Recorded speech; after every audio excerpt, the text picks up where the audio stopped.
Mga kapatid, mga anak, bigyan po natin ng pinakamataas na papuri, pinakamataas sa pagsamba, pagdakila, pagluwalhati ang ating Panginoong Jesucristo! Hallelujah! 1CA! 1CA! Hallelujah! Glory to God. At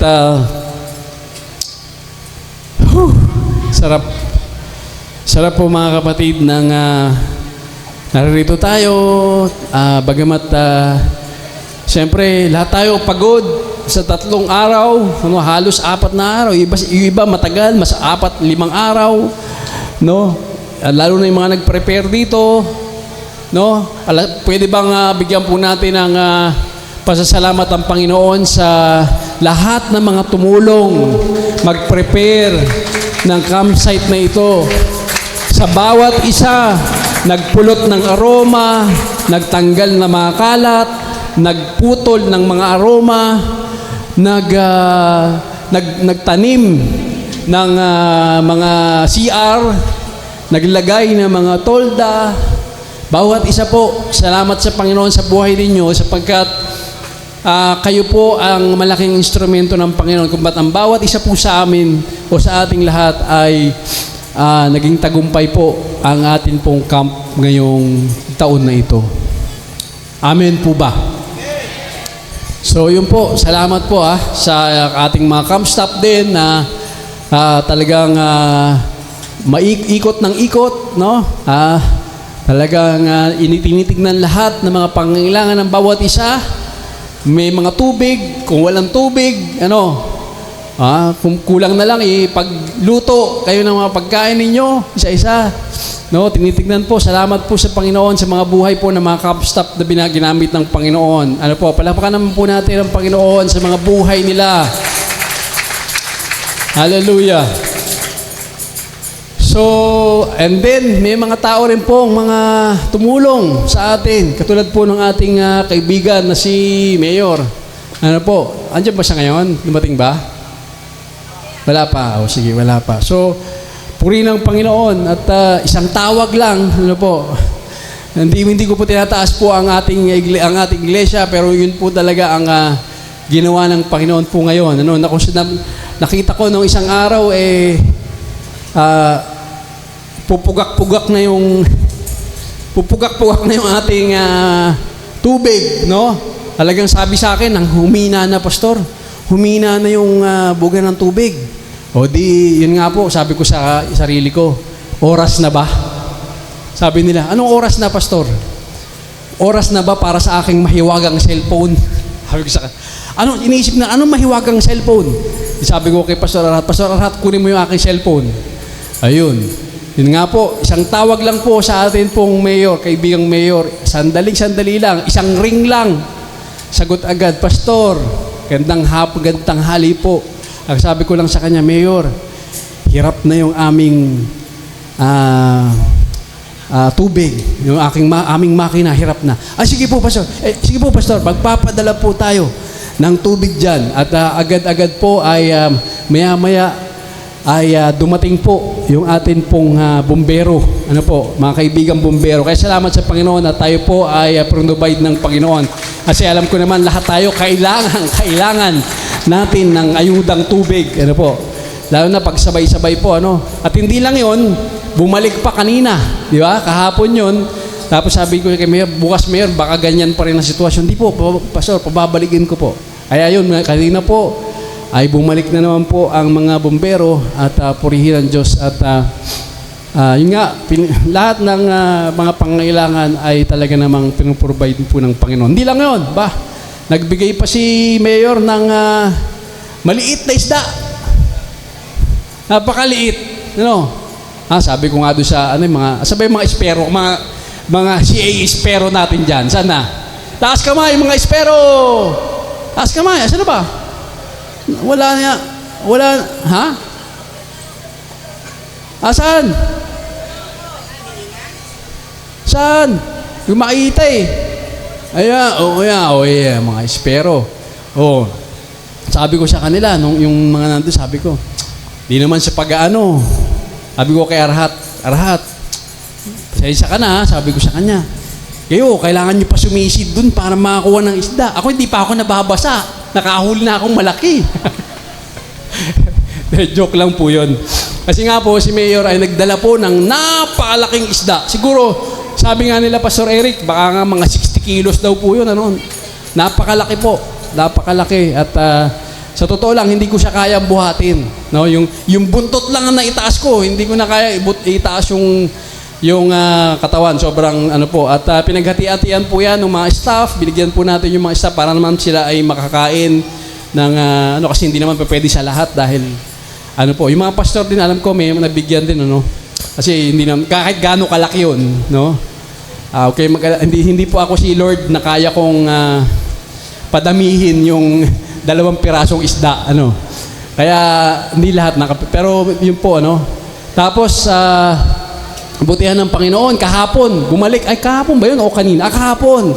Bumalik si Mayor, may dalang lugaw at itlog. Ayan. Sino nakakain ng lugaw at itlog? Pumalakpak naman sa Panginoon. Ayun. Diba? May lugaw na, may itlog pa. Diba? Sinong unang nakakain? Yung team? Ayun, Adan. Bakit team Adan ang unang nakakain? Kasi sila ang champion. Si Pastor Al. si Pastor Puloy. Kita ko, grabe. Sa totoo lang, kausap ko si Mayor noon. Wala naman ako. Hindi ko talagang, hindi na sumaglit sa isip kong mananalo ang Team Adan. Kasi nakita ko yung mga tiyan nila, nag-uuslian. Sabi ko, malabo kung manalo to mga to. Talagang hindi na ako nangarap, nag-isip. Pero nagulat ako. Nung nag-uusap kami ni Mayor, nung sinabi sa akin na ang nanalo ay Team Adan. Sabi ko, ano nangyari? Paano nanalo Team Adan? Kalalaki ng mga tiyan. Tapos nakita ko si Pastor Puloy. Pastor Puloy kasama. Puloy mo. Sabi ko, nakakaya naman tayo mga medyo bata-bata, yung medyo mga senior Mas active pa sa atin Hallelujah. So yan po. Ang provision ng Panginoon sa buhay natin, sa camp ngayon, ay sobrang napakabuti talaga ng Panginoon. Isa pa ang provision na dapat natin pasalamat sa Panginoon. Baka hindi nyo napapansin. Alam nyo yung mga maliliit na bagay, minsan hindi natin napapansin ito. Ito pa. Last year, karamihan tayo nandito. 1,000 tayo last year. 1,000, mabot tayo 1,000. Ngayon, higit tayo sa 1,000. Kasi nung unang araw pa lang, 1,000 na tayo halos So, marami pang dumating. So, higit tayo sigurado sa 1,000. Ngayon, so, last year nandito kayo, alam nyo kung gaano kainit last year, di ba? Tama ba ako? Hindi. Tama ba? Ngayon, mga kapatid, hindi naman sa sa gabi masarap matulog. Di ba? Tama ba ako? Hindi. Kesa last year, di ba? Ibig sabihin, pinubay ng Panginoon na mas malamig tayo ngayon kaysa last year. Di ba? Siyempre, summer. Huwag naman kayo mag-expect na giginawin kayo. Yung tama lang na nakakatulog tayo ng maayos. Last year po kasi grabe talaga init. Samantalang mas marami tayo ngayon. Mas marami tayo ngayon. So, salamat si Mayor nga Saan ba ka nakaupo? Ay doon, yung part na yan, nandiyan kami nakaupo, nagkukwentuhan kami dyan. Napansin niya, sabi niya, kasi sinabi ko sa kanya, Mayor, mas malamig ngayon kaysa last year. Sabi niya, maya sabi niya, oo nga Pastor, tama nga yung sinabi mo. Parang mas malamig ngayon. Kasi last year talagang ang sobrang init. Napansin din niya malamig talaga ngayon kaysa last year. So, hindi naman yun, baka naman sinabi, Pastor, hindi naman malamig, mainit pa rin. Oo, siyempre summer Pero compare po last year, mga kapatid, talagang mainit talaga last year. So yun, isa pang provision ng Panginoon na talagang napakabuti ng Panginoon sa mga buhay po nating lahat. At isa pa mga kapatid, yun nga, di ba sabi ko nga sa inyo, papuli ako sa pagpapasalamat sa Panginoon dahil isa pa sa pinagpapasalamat ko ngayon, halos lahat ngayon nag-participate sa mga program. Last day na ngayon, kaya sinasabi ko sa inyo to, nagpupuri ako, nagpapasalamat sa Panginoon. Kasi ngayong taon na to, halos lahat nagpa-participate sa program. Salamat sa Panginoon. Oh, yung mga naririnig nyo malalakas ang boses, yung mga halatang hindi nagpa-participate last year.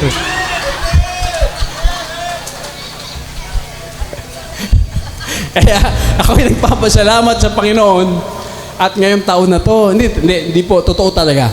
Hindi lang naman yung mga, nakita ko yung mga iba talagang hindi dati nag-participate. Ngayon, nagpupuri ako sa Panginoon. Siguro dahil din, isa na yung reason dito, dahil unang araw pa lang, sinabi ko na sa inyong lahat, na baka pwedeng ito na ang ating huling camp. Di ba? Baka, kasi posible lahat, mga kapatid. Sa panahon ngayon, posible lahat. Ang daming mga pangyayari sa mundo na hindi mo na pwedeng, kung pessimist ka nung araw, ngayon ang worst time to be a pessimist sa salita ng Diyos. Lalong-lalo na sa Bible prophecy about end times. This is the worst time to be a pessimist sa Bible. Kasi nagkakatotoo na isa-isa lahat ng mga sinasabi ng salita ng Diyos. At sinabi sa salita ng Diyos, mga anak, mga kapatid, sasamantalahin ko na itong oras na ito dahil nandito ang halos lahat ng mga Christ ambassadors. Pero lang yung Bicol at yung mga iba pang malalayong lugar. Pero karamihan ng mga Christ ambassadors, lalo na yung mga leaders, karamihan nandito, halos lahat, majority. Kaya sasamantalahin ko na ito sa inyo, sasabihin ko sa inyo, mga kapatid. Kung sinasabi ko sa inyo, this is the worst time to not believe the Bible or the Bible prophecy. Sasabihin ko sa inyo ngayon, this is the worst time na hindi magbasa ng Bible. Kasi lahat ng nangyayari ngayon sa mundo ay sinabi na ng Bible. Kaya kung sinasabing this is the worst time na hindi kayo magbabasa ng Bible, because kung nangyayari na yung mga sinasabi ng salita ng Diyos, ay wala kang alam kung ano ang sinasabi ng salita ng Diyos. Delikado ang buhay mo.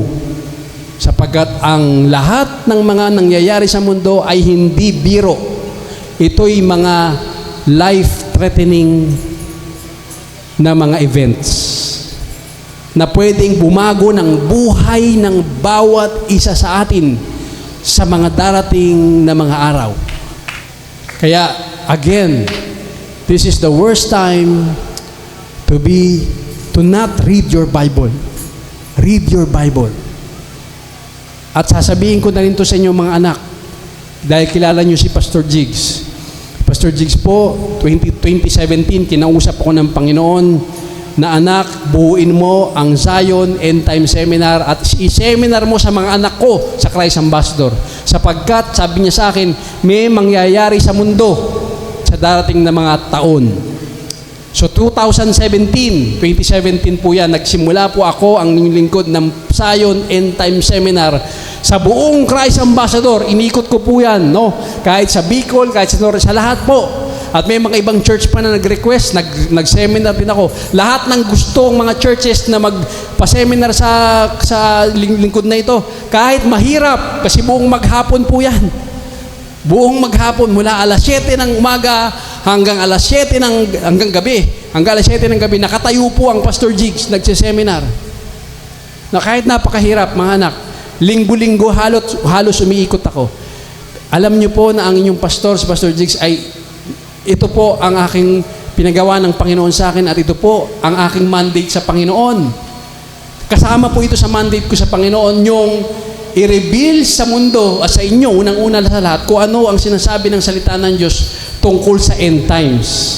At sasabihin ko sa inyo, mga anak, mga kapatid, kailangan alam nyo to, ang sinasabi sa end times at sa Bible, magkakaroon ng pangdaigdigang digmaan. World War. Kaya kung hindi kayo nagbabasa ng Bible at yung mga pangyayari sa mundo ngayon, akala nyo, okay lang yan. It will pass, ganyan, ganon. You will be shocked. Magugulat kayo. Sana hindi. Pero magugulat kayo kung hindi kayo nagbabasa ng Bible, hindi nyo binabasa ang salita ng Diyos, magugulat kayo. Pero kung nagbabasa kayo ng salita ng Diyos at naniniwala kayo sa kapangyarihan ng salita ng Diyos, hindi kayo magugulat because you will be prepared. Yun ang pinakamahalaga sa lahat. Your heart will be prepared. Sinamantala ko na to, hindi to kasama sa message, pero sinamantala ko na yung gabing ito because I feel this is a very dangerous time not to tell you. No? Kung hindi ko sasabihin sa inyo to, baka pananagutan ko. Sabi ko, Lord, bakit po may mali ba?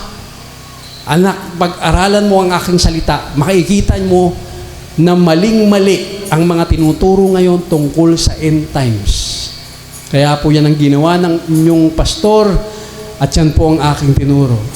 Ano yung mali? Sasabihin ko na rin sa lahat ng nandito para samantalahin ko yung pagkakataon na kayong lahat ay masabihan ko just in case na dumating ang mga panahon na to na hindi tayo magkakasama. Mga anak, mali ang tinuturo ng maraming mga born-again pastors sa panahon ngayon tungkol sa pagdating ng Panginoong Hesukristo. Anong mali? Karamihan sa mga born-again Christian pastors and churches, ngayong mga panahon na ito, ngayong modern times, ang itinuturo at naniniwala na ang Panginoong Hesukristo ay darating bago dumating yung mga kaguluhan sa mundo. Naniniwala ang karamihan mga Christians ngayon na darating ang Panginoong Hesukristo bago dumating yung mga kaguluhan sa mundo. At tinuturo nila karamihan sa mga pastor, hindi lahat pero karamihan, itinuturo na ang Panginoong Hesukristo darating ng tahimik, silently. That is the worst, most deceiving teaching of this generation, of this time. I tell you, hindi darating ang ating Panginoong Hesukristo nang walang nakakaalam. Dahil darating ang ating Panginoong Hesukristo, bubukas ang langit. Tutunog ang malakas na trompeta. Lilindol. Lahat ng mga heavenly bodies ay yayanig. Lahat ng tao ay makikita sa buong mundo ang pagbabalik ng Panginoon. Kaya nga sabi, sa pagbabalik ng Panginoong Hesukristo, mayroong mga magtatangis. Bakit magtatangis? Kasi nga, hindi sila naniwala na ang Panginoong Hesukristo pala ay hindi darating bago hindi sila naniniwala na ang Panginoong Hesukristo ay darating pagkatapos ng lahat ng mga kaguluhan sa mundo. Hindi sila naniniwala na hindi makararanas ang mga Kristiyano na mga kahirapan sa mundo. Mga anak, sasabihin ko sa inyo to, yan ang worst, most deceiving, and most deadly teaching of this generation. Bakit? Dahil dyan sa teaching na yan, na lahat halos ng Kristiyano pinaniniwalaan, ang daming mga Kristiyano na living very comfortable sa kanilang mga churches, comfortable sa kanilang mga kalagayan sa buhay, comfortable sa wala silang pinaghahandaan. When in fact, the Bible paulit-ulit na sinasabi ng salita ng Diyos, maghanda kayo, maghanda kayo, maghanda kayo, maghanda kayo. Pero ang pinaghahandaan ng mga Kristiyano sa buong mundo, hindi yung sinasabi ng salita ng Diyos, kundi ang pinaghahandaan ng salita ng mundo, ng mga Kristiyano, yung silent na pagbaba ng Panginoong Hesukristo na walang nakakaalam. That is the very dangerous teaching. At yan po ay nakuha, sabihin ko na sa inyo, hindi to part ng message. Kahit hindi na ako mag-message, gusto ko sabihin ko sa inyo to ngayon. Because I am very troubled. Hindi ako natatakot, pero I'm very troubled. nababagabag ako sa kalagayan ng mga Kristiyano. Actually, naaawa ako sa maraming Kristiyano sa mundo. Alam nyo ba mga anak, mga kapatid, na yung teaching na darating ang Panginoong Jesucristo bago ang tribulation, o tinatawag nilang pre-tribulation, ay tinuro lamang yan sa mundong ito. Nagsimula lamang ang teaching na yan 1830. Ano ibig sabihin nun? Ang ibig sabihin nun, mga anak, ang lahat ng Kristiyano mula sa Panginoong Jesucristong tinuruan niya mga apostol, mga unang Kristiyano, pangalawang mga Kristiyanong henerasyon, pangatlong henerasyon ng Kristiyano, hanggang sa mga Kristiyano ng 1830, ang kanilang tinitindigan, mauuna ang tribulation kesa rapture. Dahil yun ang tinuro ng Panginoong Jesucristo sa mga apostol. Yan po ang katotohanan, mga anak. Yan po ang katotohanan. 1830. Dahil dun kay Darby, dahil kay Margaret MacDonald, kwento ko lang sa iyo konti, si Darby ay isang sikat na Christian figure sa Amerika. Siyempre, no, lahat naman sa Amerika eh. No? Pero ang kanyang paniniwala, ayaw niyang mauna ang rapture sa tribulation, ang tribulation sa rapture. Siyempre, ayaw niya ng teaching na yun, pero yun ang talagang teaching nung araw. Pero sa kanyang puso, gusto niya talaga mauna. Yung gusto niya, mauna ang rapture sa tribulation. Kaya lahat, halos, ng mga verses hinahanap niya para suportahan yung kanyang paniniwala. Pero sa totoo lang, sasabihin ko sa inyo, kahit ano pang verse, hindi susuporta na mauuna ang pagdating ng Panginoong Jesucristo kaysa tribulation. Walang verse. Pero sasabihin ko sa inyo to, mismong sa bibig ng Panginoong Jesucristo mismo, sinabi niya, mauuna ang pagdating ng Antikristo bago ang aking pagbaba sa mundo. Mismong bibig ng Panginoong Jesucristo. Matthew chapter 24, verse 29 to 30, 31. Okay, wag muna tayo mag-focus dyan. Explain ko sa inyo. Si Darby, sikat na author. Tapos merong isang babaeng Kristiyano na pangalan niya ay Margaret MacDonald. Nagkaroon siya ng panaginip, na naginip siya na dumating ang Panginoong Jesucristo sa mundo. Dumating na daw ang Panginoong Jesucristo sa mundo nang walang nakakaalam. Ibig sabihin, dumating si Lord silently. Walang nakakaalam. Then, nag-meet sila ni Darby, nakwento niya yung vision niya. Then, nabuo yung teaching ng pre-tribulation. Mauuna ang rapture sa tribulation. Diyan nagsimula yan. And then, kaya kumalat si Scofield, yung tinatawag na Scofield Bible, no? Nilimbag ni Scofield yung tinatawag na Scofield Bible noong 1903, 1900s. At mga anak, mga kapatid, pakinggan yung maigi to. Yung 1903 Bible na yan, na nilimbag, na inotor ni Scofield, dyan po, tinuro ni Scofield, dahil magkaibigan sila ni Darby, naniwala sila doon sa teaching, silang dalawa nagsimula ng teaching eh. No, 1830 si Darby, tapos nalaman ni Scofield yung teaching ni Darby, yung vision ni Margaret MacDonald. Si Scofield ngayon, ginawa niya yung Scofield Bible. Tapos ginawa niya sa Scofield Bible yung nasa likod, di ba nakikita niyo yan, may mga concordance, may mga clips, may mga teaching sa likod, di ba, ng Bible, may yung mga paliwanag diyan, nilagay ni Scofield sa paliwanag diyan yung teaching na mauuna ang rapture sa tribulation. 1903. Mga anak, mga kapatid, alam niyo ba kung anong panahon nagsimula ang Kristyanismo sa Pilipinas? 1911. Dumating ang mga evangelical galing sa Amerika pumunta rito. Nagsimula ng Methodist Evangelical Church dito. At lahat ng mga ginagamit na book o libro na sa pag-aaral ng Bible School, sa lahat ng mga pastor, lahat na evangelist na noong nagsimula, noong 1900s, ang ginagamit na libro ay yung kay Scofield Bible. Kaya kumalat Kaya sa kasabay ng pagkalat ng Kristyanismo sa Pilipinas, kasabay din ng pagkalat ng doctrine na pre-tribulation. Uulitin ko sa inyo, hindi yan ang original na turo ng Bible. At hindi lang original, hindi talaga yan ang tinuturo ng Bible.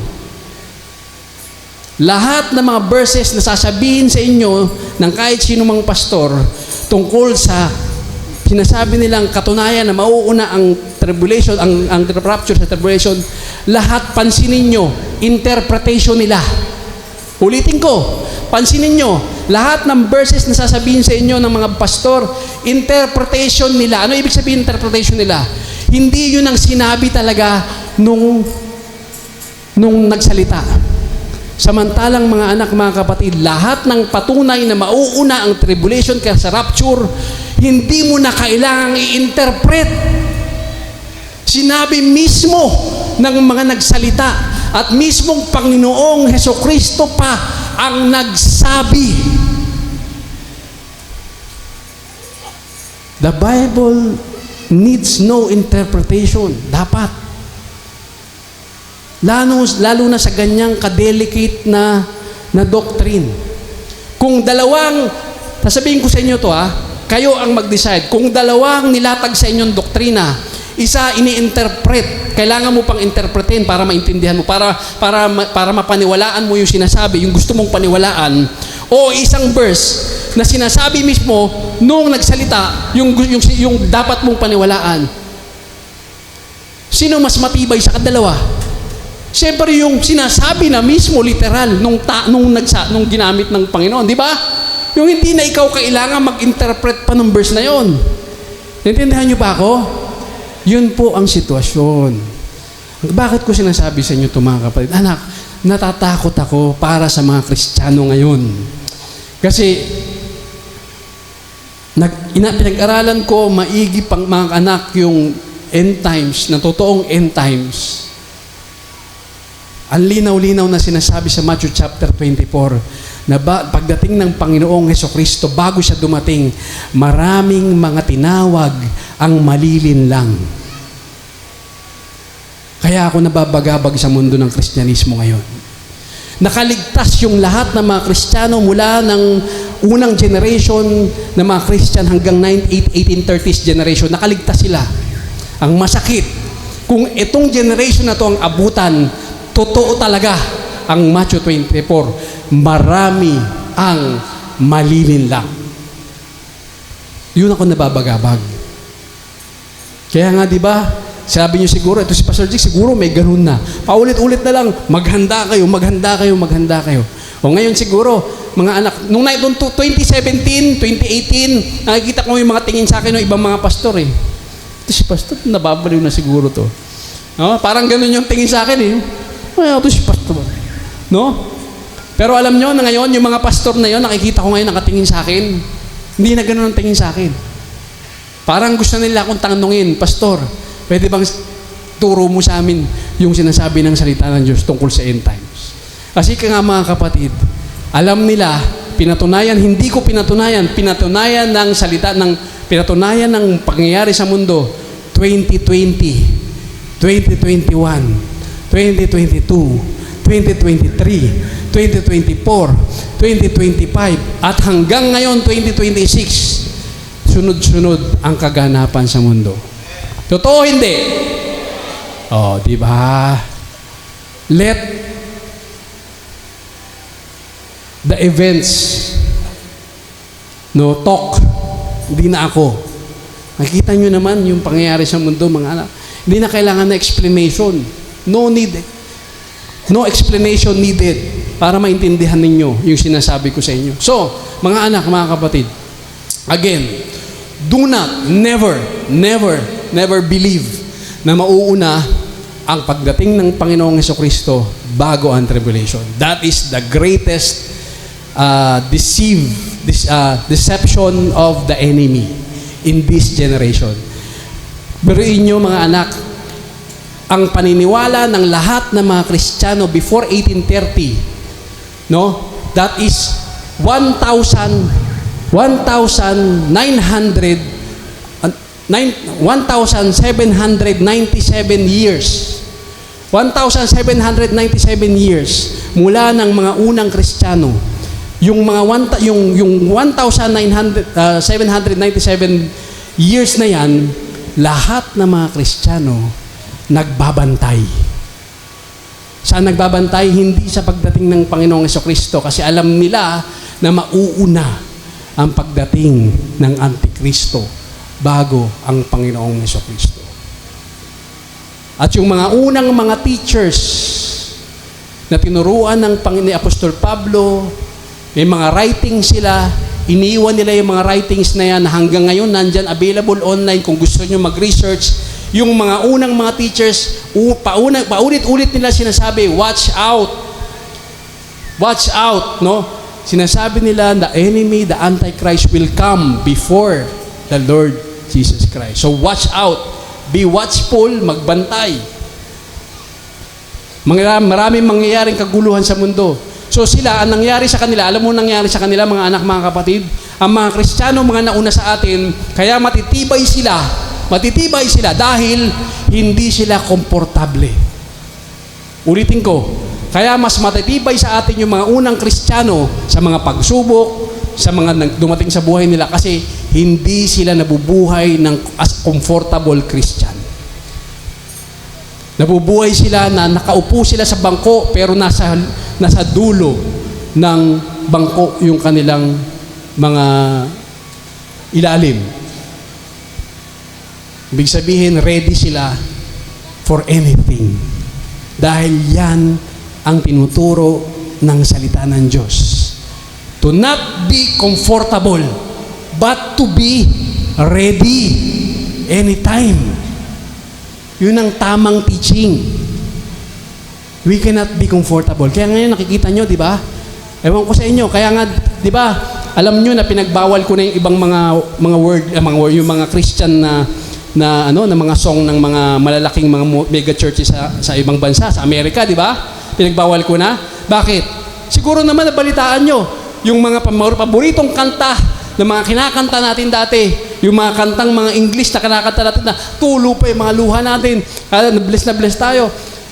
Tapos yung malalaman natin, yung kumompose noon, ngayong mga 5 years pa lang nakakalipas, bumaliktad na sa pananampalataya. Pastor to ha, bigla niya sinabi na, hindi na ako naniniwala kay Kristo. Nakita nyo? Why? Bakit nangyayari ito? Because Christians nowadays are living comfortably. Wala silang takot. Hindi sila naghahanda na meron pa pwedeng mangyari sa mundo na sinasabi ng salita ng Diyos. Christians are living comfortably. And kaya nga nauso yung mga mega churches na yan. Because madali lang kumuha ng mga Christian pagka papairalin mo yung pera, papairalin mo yung comfort, madali lang talaga. Pero subukan mo, dalhin sila rito sa hukay.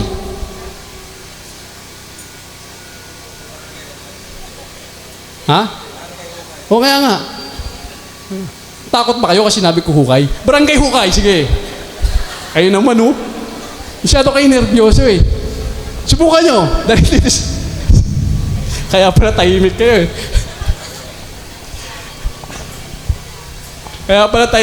eh. Okay, sige, oh. I-refrain ko yung sinabi ko. Subukan, dalhin sila rin sa barangay hukay. Oh, dalhin sila rito, mag-family camp. Yung mga, hindi tatagal lang isang araw, sabihin ko sa inyo. Oh. Because Christians now are seeking comfort. Hindi lang sa buhay, kahit sa Christianity. Sa pagiging isang Kristiyano, yung komportableng Kristiyano, yung okay lang. Okay lang. Basta, dito, okay lang. Pag may happening, social gathering, okay, sige, good, go. Walang, no sense of alarm. Christians are living today with no sense of alarm sa sinasabi ng salita ng Diyos na anytime can happen. Lahat ng Kristiyano dapat, kahit ano pang edad natin, mga anak kayo, mga bata kayo, kahit ano pang edad nyo, mga anak, be ready. Kasi buhay nyo yan. Be ready. Huwag kayong tumigil sa ginagawa ninyo. Huwag kayong tumigil sa pag-aaral, magtrabaho kayo, mag-aral kayo. But, be ready.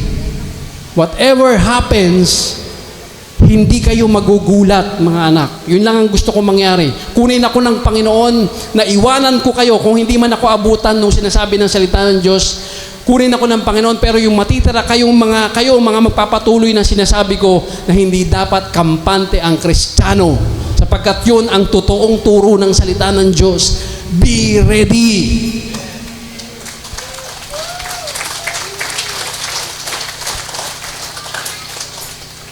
Pero hanggat may buhay ako, hanggat may lakas ako, hanggat pwede ako magsalita, hanggat may makikinig, sasabihin ko to sa inyo, mga anak. No?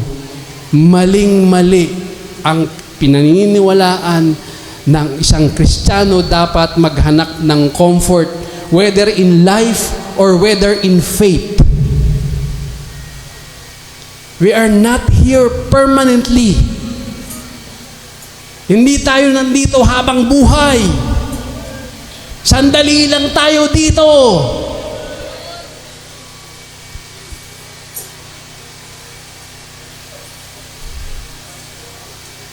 Doon tayo mag-comfort after this life. Doon tayo maghanap ng comfort after this life. O magtrabaho kayo, buhayin yung mga anak ninyo, bigyan nyo lahat ng pangangailangan ninyo. But, again, be a Christian that is ready for anything, especially those things that the Bible is saying about the end times. Because we are now in the end times.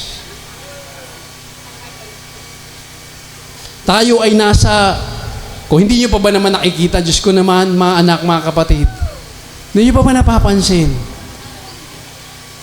Kailangan ko pa ba ipaliwanag? Di ba?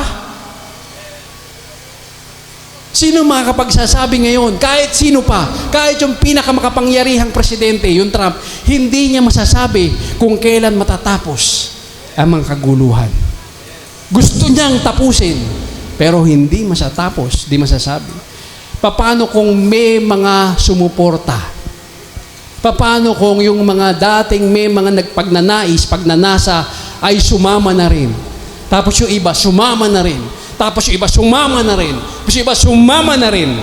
And then, naganap na bigla yung sinasabi ng salita ng Diyos na bago dumating ang Panginoong Jesucristo, mayroong pandaigdigang digmaan na mararanasan ang mundo.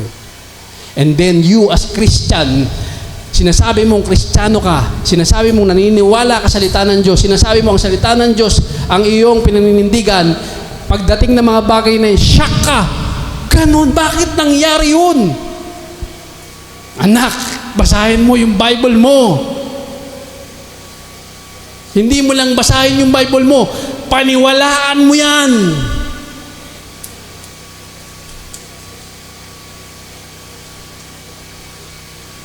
Ito na ang tamang oras para itong libro na to, itong aklat na to, ay hawakan mo at basahin mo. Kung hindi mo pa ito nagagawa ngayon, gawin mo na hanggat merong pang panahon. Para sa iyo at para sa pamilya mo.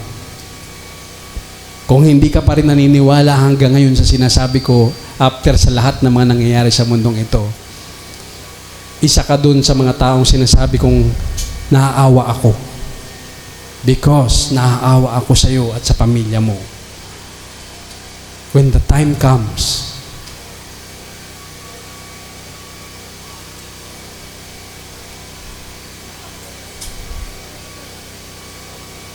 andito na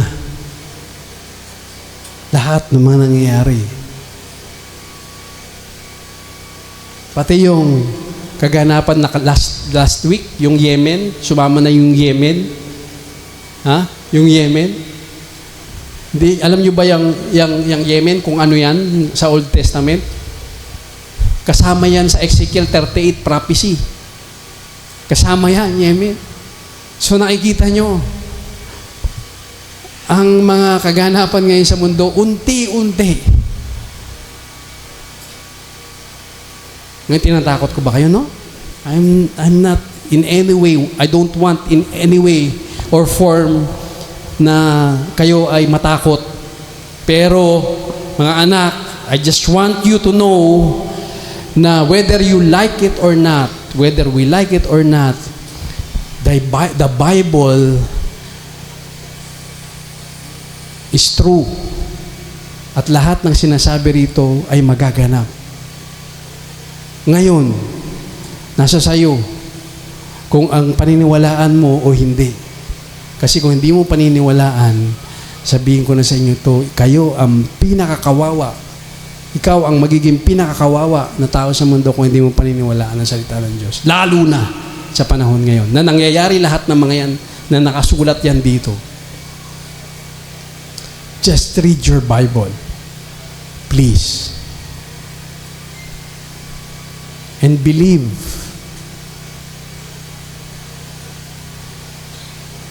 Wala nang mas mahalaga pa sa pangabuhay ng Kristiyano ngayong panahon na to, kundi tayo ay magbasa ng salita ng Diyos.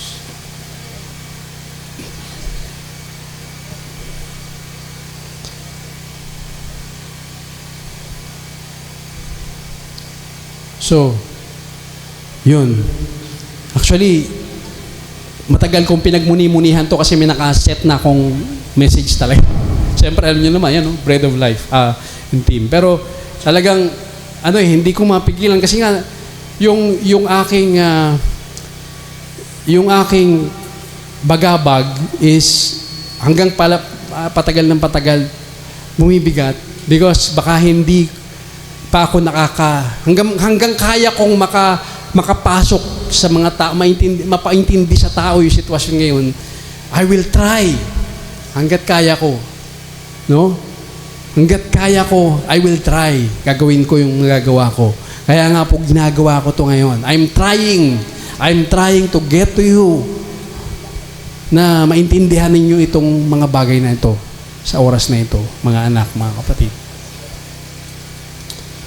Kaya, yun, purihin ang Panginoon. I hope and I pray to God na pagdating ng tamang panahon, you will know what to do. Nananalangin ako sa Panginoon na pagdating ng takdang panahon, ng tamang panahon, hindi yung pagdating ng Panginoong Jesucristo, wala pa yun. May mga magaganap sa mundo na sinabi ng salita ng Diyos. Yun yung sinasabi kong darating yung mga tamang panahon. I hope and pray na pag dumating na yung mga tamang panahon, yung mga panahon na sinasabi ng salita ng Diyos, alam nyo ang gagawin ninyo. Yun lang ang gusto ko mangyari. Kaya sinasabihan ko kayo lagi, pinapayuhan ko kayo lagi, because responsibilidad ko kayong lahat. No? I hope and I pray. Okay? Amen? Okay. Pwede bang palakpakan natin ng Panginoon? Okay.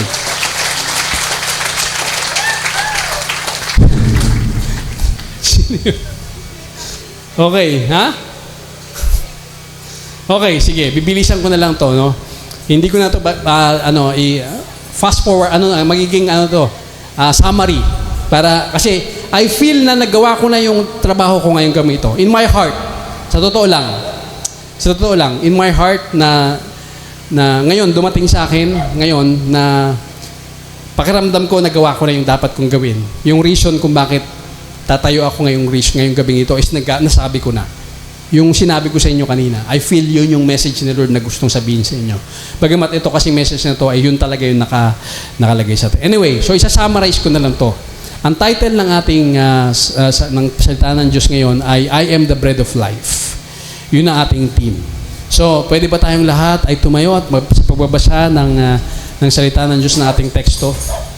Alright, sabi sa ating text sa John chapter 6 verse 35, sinabi ni Jesus, ako ang tinapay, nagbibigay buhay, ang lumalapit sa akin ay hindi na magugutom kailanman.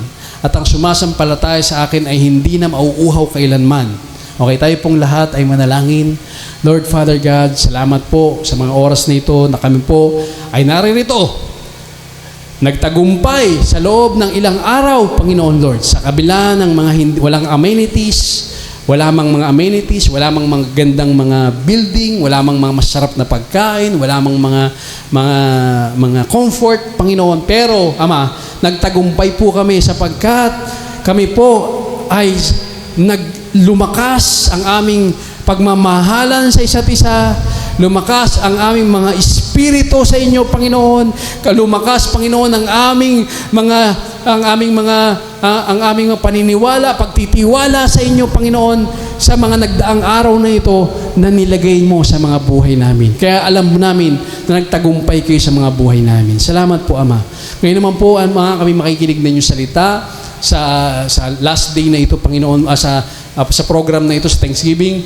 Kayo po, Panginoon, patuloy, Panginoon, magbigay sa amin ng kaliwanagan sa inyong salita. Patuloy kayo mataas. Itago mo po ako patuloy sa inyong likuran. At ikaw lamang ang mataas, madakila, maluwalhati, Panginoon, sa lahat ng oras ng aming buhay. Sa pangalan ni Jesus. Amen. Okay. Sige po, palakpakan natin ng Panginoon. Okay. So, mga anak, mga kapatid, simple lang to, no? Ang context nito, ito'y a day before, after nung kinabukasan, nung pagkatapos ng Panginoong Jesucristo ay magpakain ng maraming tao sa pamamagitan ng 5 pirasong tinapay at 2 pirasong isda. Ano? Baliliit lang na isda. Hindi katulad nung binigay sa akin ni Mayor na hindi kayang buhatin. Ano? Pero pinakain ng Panginoong Jesucristo ang maraming tao. Pagkatapos po niyan, kinabukasan, eto na nga po. Kasi nga po, nung umalis ang Panginoong Jesucristo, siyempre, ang Panginoong Jesucristo, alam niyo naman ang ugali niya. Ayaw niya yung mga fanfare, ayaw niya yung mga circus na mga attitude ng mga tao. So, ang ginagawa niya, umaalis siya agad pagkatapos niyang gumawa ng himala kasi ayaw niya yung mga, so, umalis ang Panginoong Jesucristo, pero nung pag-alis ng Panginoong Jesucristo, alam niyo ba, sinundan siya ng mga tao. Pero yung pagsunod sa kanya ng mga tao, hindi para sumunod sa kanya at makinig. Alam niyo kung bakit? Sinundan siya para sa tinapay. Sinundan siya dahil gusto pa nilang makatikim pa ng maraming tinapay. No? Sinundan siya dahil dun sa benefit, dun sa comfort. What the world is teaching the Christians now. Comfort, pakinabang, comfort, pakinabang, comfort, pakinabang. So yun, sumunod sila sa Panginoong Jesucristo.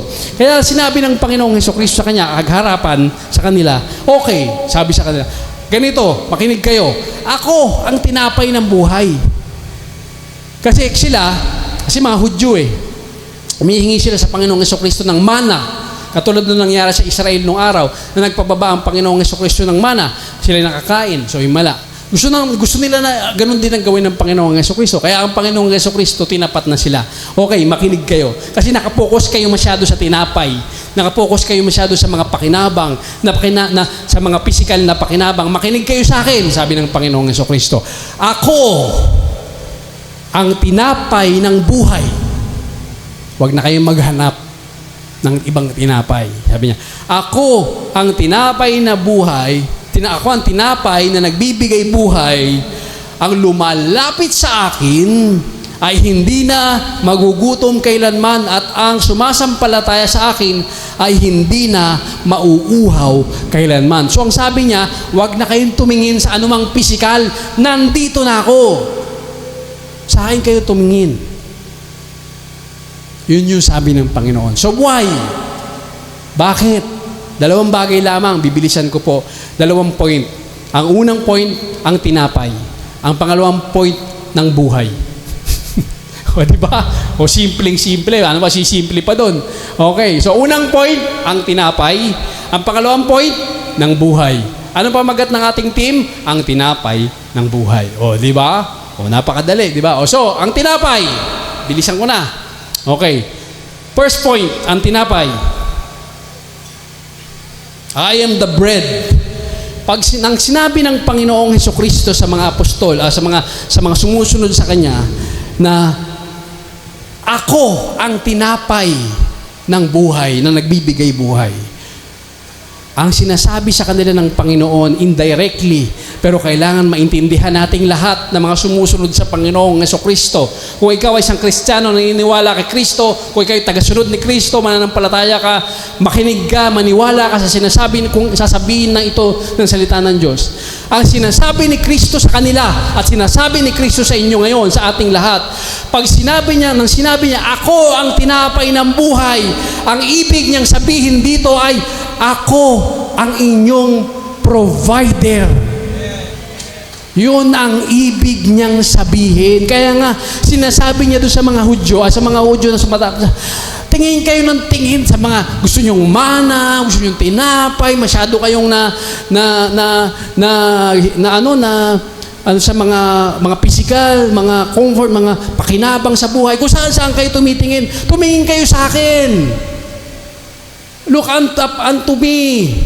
Saan kayo lumapit? Hindi ko wag na kayo maghanap ng kung ano-ano pang tinapay. Because I am the bread of life. Meaning, ako ang inyong provider. I will provide for you. Yun ang ibig sabihin ng Panginoong Jesucristo when He said, I am the bread of life. He means, because I am your provider. Wala ka nang hahanapin pa kung nasa akin ka. Yun ang sinasabi niya sa mga Hudyo. Kasi ang mga Hudyo ayaw pa rin maniwala sa Kanya. Hanggang ngayon, hindi sila naniniwala sa Panginoong Jesucristo.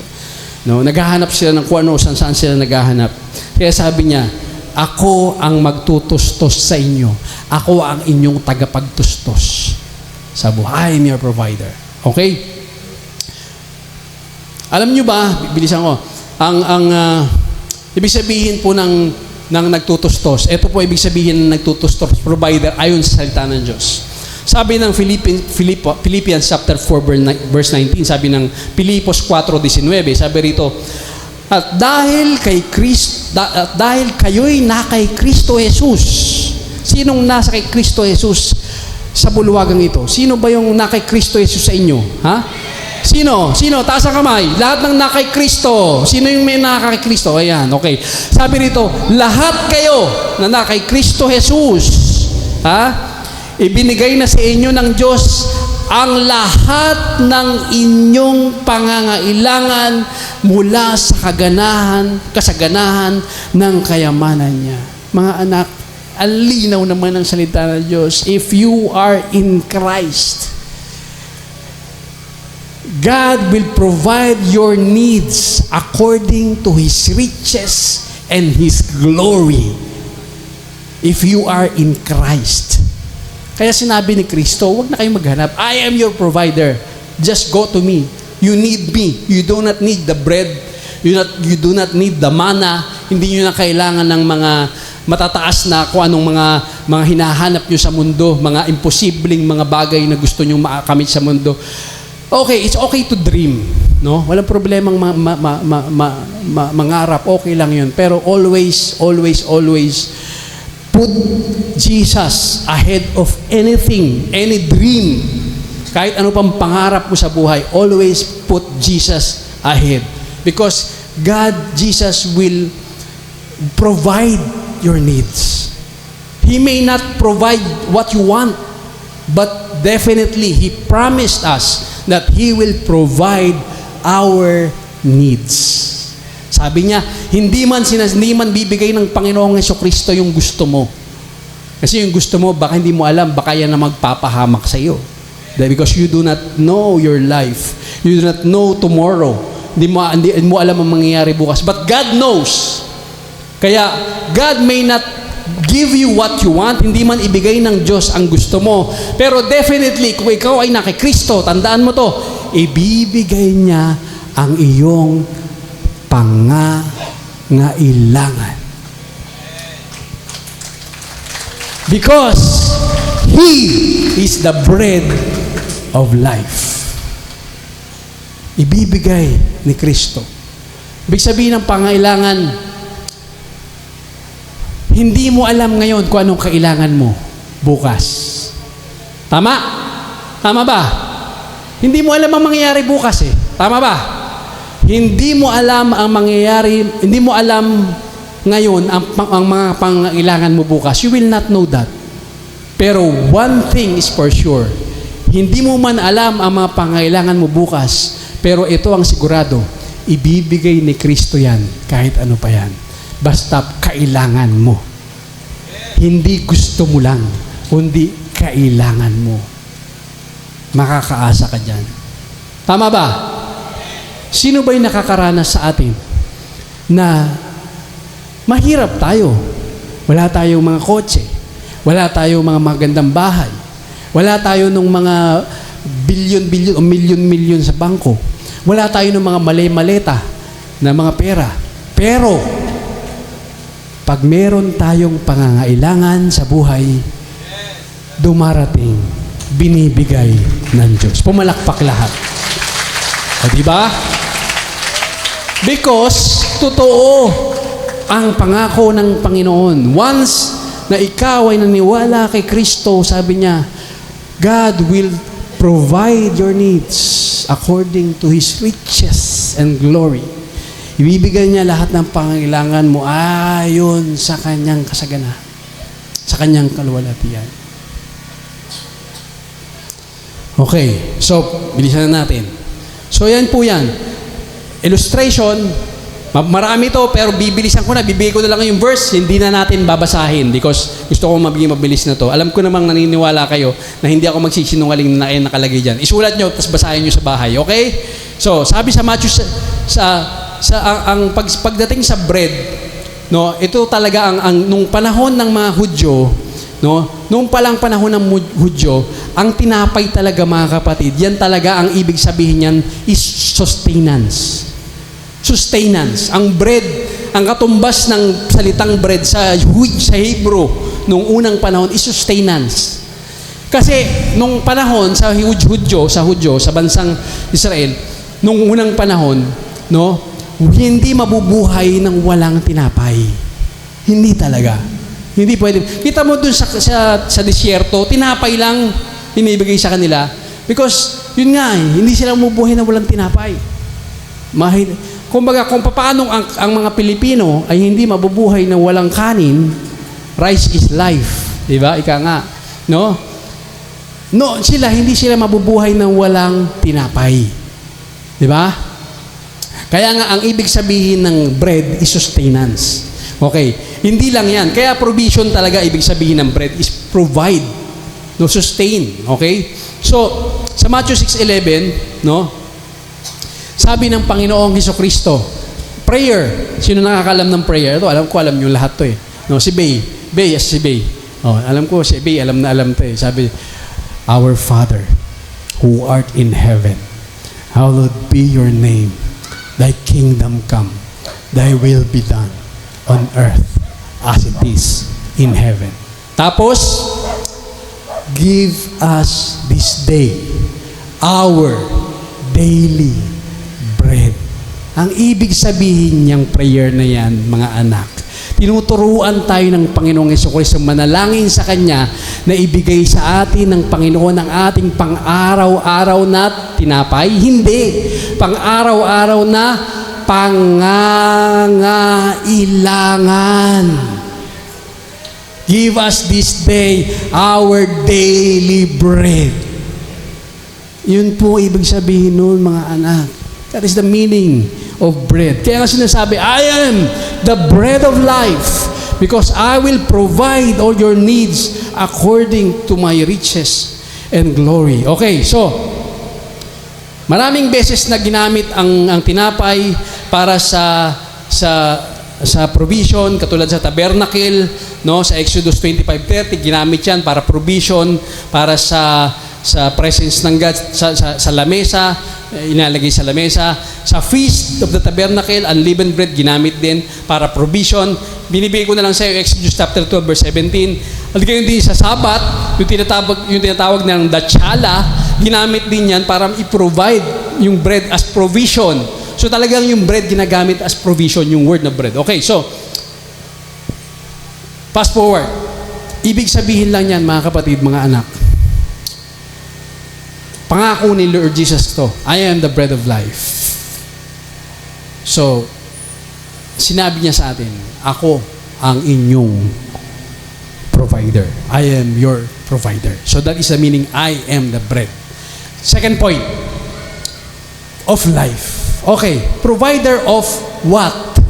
Provider of life. Second point. Okay, second point natin, mga anak, John chapter 10 verse 10. Sabi rito, dumating na ang magnanakaw para lang magnakaw, pumatay at magwasak. Ngunit dumating ako upang magkaroon ng mga tao ng buhay na ganap. Okay. Abundant life. Sabi niya, dumating ako so that you may have an abundant life. Sino yon? Sino dumating? Sa Panginoong Hesukristo. So, ibig sabihin, dumating daw ang Panginoong Hesukristo para mabigyan tayong abundant life. Ito ang verse na to, karamihan. Ito ang ginagamit ng mga karamihan na naniniwala sa prosperity gospel. Ito yung kanilang verse. Prosperity. Kasi nga, abundant eh. Yung iba nga, binago pa yan eh. Meron pang verse, meron pang ibang mga version na ginawa ngayon ginawang prosperous life. Para lang maano yung kanilang prosperity gospel. Pero hindi po ibig sabihin yan. Okay, paliwanag ko po sa inyo. Simple lang. No, dalawa po ang ibig sabihin, actually tatlo. Ang ibig sabihin po ng life sa yung tatlo yung pinakamahalagang o pinaka-majority at pinakamahalaga na pinaggamitan ng life, ng word na life sa Bible. Tatlo, okay? Bios, Zoe, at saka Psyche. Okay.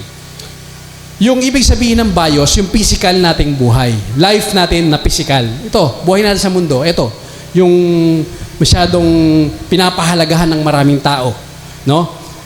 Yung pangalawa, Zoe. Okay? Zoe. Yung ibig sabihin ng Zoe ay yung life na nasa Diyos. Spiritual life. Hindi to soul. Okay? Yung buhay mo kay Kristo. Tanong, ano ibig sabihin ng buhay kay Kristo? Ano yun? Nararanasan ba ng tao yon? Tanong ko sa inyo, nararanasan ba ng tao yung buhay kay Kristo dito sa mundo? Oo naman. Anong tawag nyo rito? Ito yun. Yung ginagawa natin dito. Yung ginagawa nyo sa church. Yung ginagawa nyo sa pagpunta sa mga visitation, magpapagtanggap nyo ng mga pastor, pagba-Bible study, prayer meeting, ano pa? Yung pagtulong nyo sa kapatid. That is life in Christ. Ayan, Zoe. Dito natin nararanasan sa mundo yan. But, nararanasan natin dito sa mundo, pero doon sa spiritual life natin. Tama? Amen? Doon sa buhay Kristiyano natin. Yan ibig sabihin ng Zoe. And then, comes the Psyche, yung pangatlo.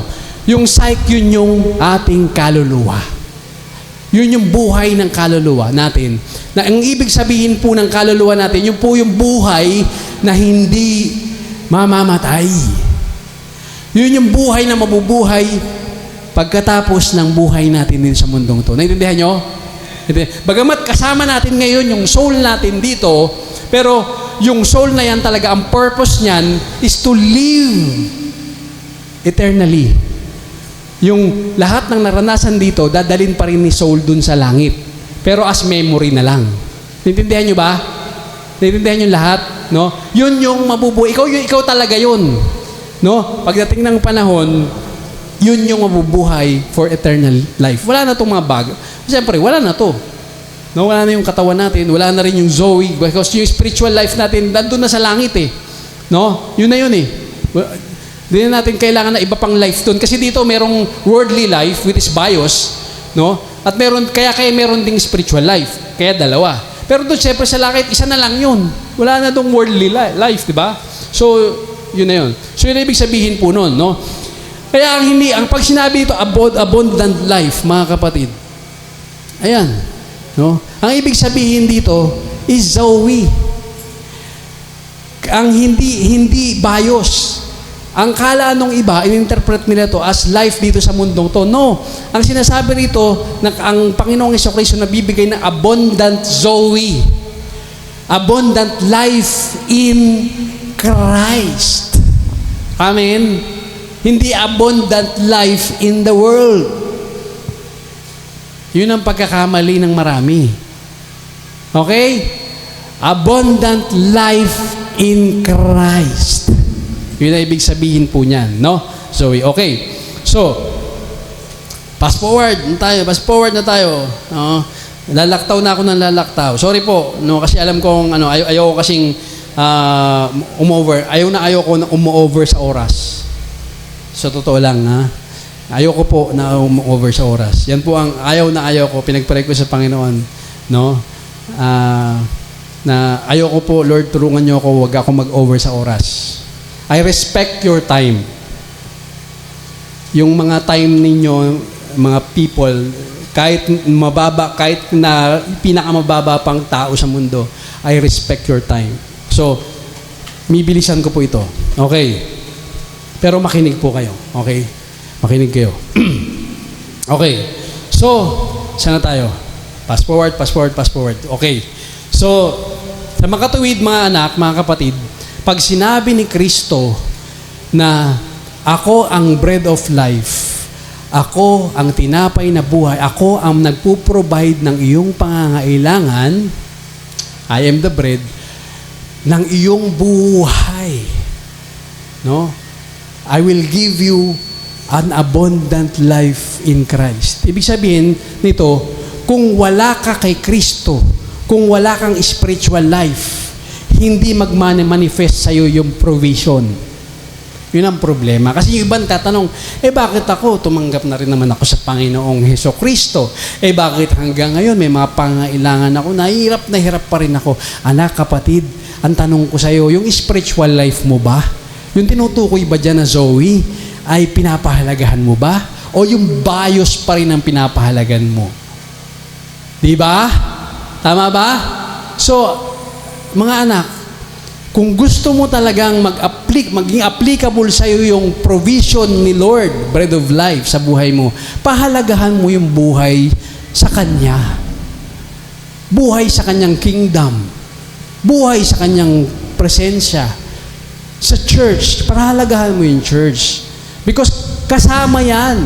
Doon sinasabing provision. Yes, God will provide all our needs according to His riches and glory. No? Pero pahalagahan din natin yung mahalaga sa Kanya. At ang mahalaga sa Panginoong Hesukristo, hindi yung mundo.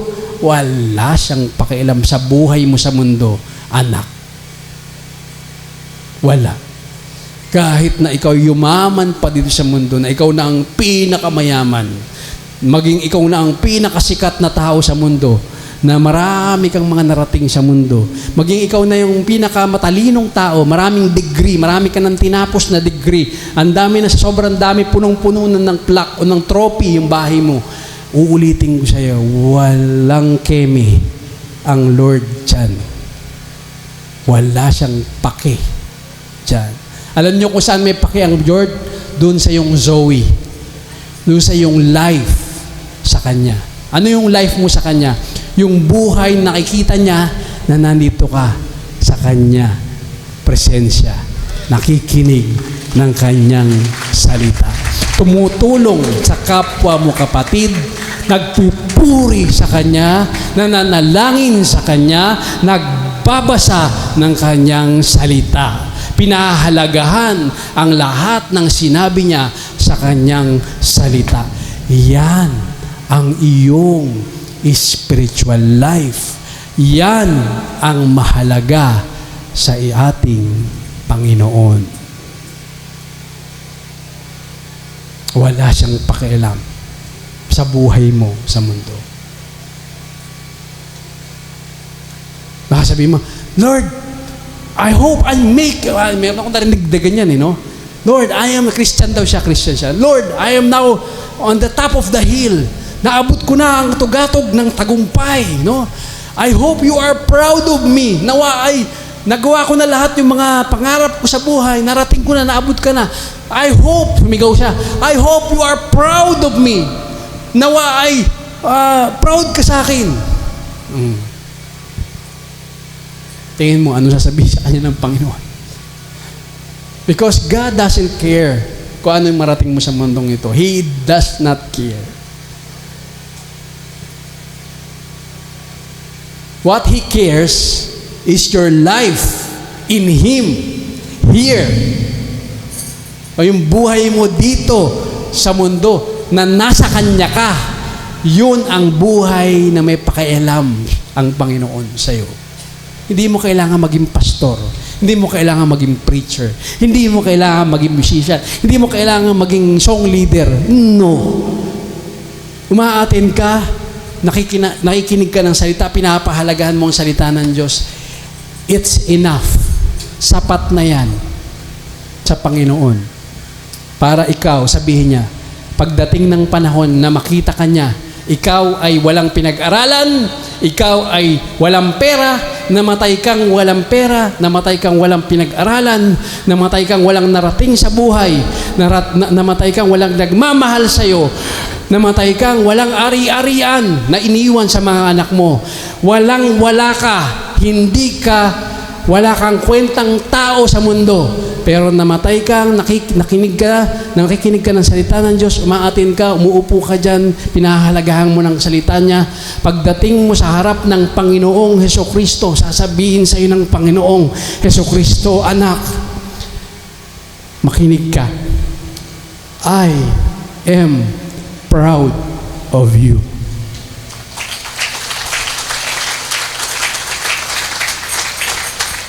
I am proud of you. Good job. Good job. Take your crown. Take your crown. Because God doesn't care about your life in this world, but He cares in your life in His care, in His kingdom. Yun ang mahalaga sa Panginoong Jesucristo. Yun ang mahalaga sa Diyos natin. I hope bigyan natin ng halaga more on our Zoe than our bios. It's good na bigyan natin ng halaga yung bios natin because that is part of life. Work is part of life. Studies is part of life. Being successful is also part of life. Walang masama dyan. Pero always put your bios first. Because putting your bios first is putting Jesus Christ first in your life. At yun po ang gusto ng ating Panginoon. Then and then, all your needs will be provided according to His riches and glory. At pagdating ng panahon, well done, my child. Pag yung psyche natin nakarating na sa Panginoon, and then, malalaman natin lahat yan. So, dalawang bagay na natutunan natin, tatapusin ko na. God provides our needs according to His riches and glory. That is the meaning of bread. I am the bread. And then, yung buhay na yan dito sa mundo, parehas nandito. Nabubuhay ngayon sa buhay mo dito sa mundo na ina-active ngayon dito sa mundo, dalawang bagay. Yung iyong bios at yung Zoe. Parehas yan. Meron ka ngayon dito. Ngayon, yung dalawang yan, nawa po mga kapatid, makiintindihan natin yung kahalagahan ng ating Zoe. That is very important. Yung life natin, spiritual life natin. Okay? Because yan lang ang gusto, yan lang may pakialam ng Panginoon. Yan lang sa ating spiritual life. And then, okay. And then yung psyche natin, siyempre, after, tapos na lahat dito sa mundo, lahat, all this craziness in this world, after all this craziness in this world, meron na tayong psyche, nandun na yung psyche natin, which is our true self. Yun yung tayo talaga eh. No, yun yung tayo talaga. Kasama natin ang Panginoon. Okay? Sa ating concluding verse, sabi sa Romans chapter 5 verse 17, dahil sa kasalanan ng isang tao, naghari ang kamatayan, pero dahil sa ginawa ng isa pang tao na si Jesucristo, ang taong tumanggap ng masaganang biyaya at kaloob ng Diyos, ay itinuring niyang matuwid at maghahari sila sa buhay na walang hanggan. That is the most important thing in life, our eternal life. Okay? So tayong lahat ay manalangin. Lord, salamat po sa gabing ito na kami po, Panginoon Lord, ay nakinig ng inyong salita at natuto. Bagamat binilisan ko po, Panginoon Lord, at marami po akong hindi nasabi, sapagkat ayoko pong lumampas, Panginoon Lord, sa oras ko, Panginoon. Ngunit alam ko pong naintindihan ng mga anak mo ang inyong salita ngayong gabing ito. At nawa po, Panginoon Lord, hindi lang nila ito maintindihan, maisapamuhay po ng bawat isa sa amin ito, sapagkat ito po ay kailangan namin para sa buhay natin dito sa mundong ito.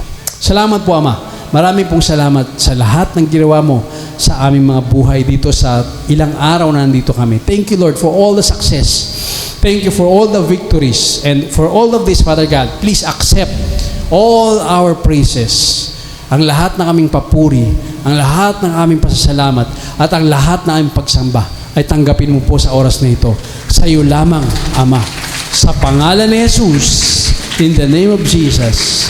Everybody say, Amen. Hallelujah. Salamat po. God bless you.